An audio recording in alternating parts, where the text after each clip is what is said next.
എനിക്ക് ലൂട്ടർ അടിച്ചിട്ടാ വെറുതെ വെറുതെ വെറുതെ ഇവരോട് ഞാൻ ടിക്കറ്റ് എടുത്തു എന്ന് പറഞ്ഞ സത്യം തന്നെയാണ്. ആ ടിക്കറ്റ് ഞാനാണ് 10 കോടി അടിച്ചു. പക്ഷേ ആ ടിക്കറ്റ് എടുത്ത് അന്ന് തന്നെ ഞാൻ വേറെ മറിച്ചു വിട്ടു. എന്താളിയാ, എന്ത് പണിയാണ് ഈ കാണിച്ചത്? എന്ത് പണിയാന്ന് കാണിച്ചത്? എന്റെ കുഞ്ഞക്ക് ബിസ്ക്കറ്റ് മേടിക്കേണ്ട പൈസ അന്ന് എനിക്ക് ഉണ്ടായിട്ടാ. ബിസ്ക്കറ്റ് ഞാൻ എന്താ കാണിച്ചു? നീ എപ്പൊ ഇങ്ങനെ ഒരു കാണുന്നില്ല.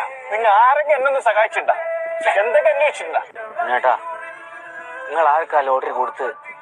നിങ്ങൾ എന്ത് പണിയാണ് കാണിച്ചേ? ഞാൻ ടിക്കറ്റ് ആർക്കും കൊടുത്തിട്ട. 10 കോടി അടിച്ച ടിക്കറ്റ് ഇതാ, ഉണ്ണിക്ക് തന്നെയാണ്. വന്നത് എന്റെ മക്കൾ തിന്നിനോ കുടിച്ചോന്ന് ഇന്നൊരു അന്വേഷിച്ചിട്ട. ബാങ്കുകാരൻ വന്നിട്ട് എന്റെ കുഞ്ഞൊക്കൊരു വീടുണ്ടാക്കി കൊടുക്കാൻ വേണ്ടിട്ട് ഞാൻ ലോണിന് എത്ര തവണ വീട്ടിൽ പോയി. പറ്റൂലെന്ന് പറഞ്ഞു. സമ്പത്ത് ഉണ്ടാവുമ്പം എല്ലാരും ഓടി വരും. എന്താ വേണ്ടത് അവര് ചെയ്തോളും. എങ്ങനെ പ്രകടനം വേണ്ട ഉണ്ണിക്ക്.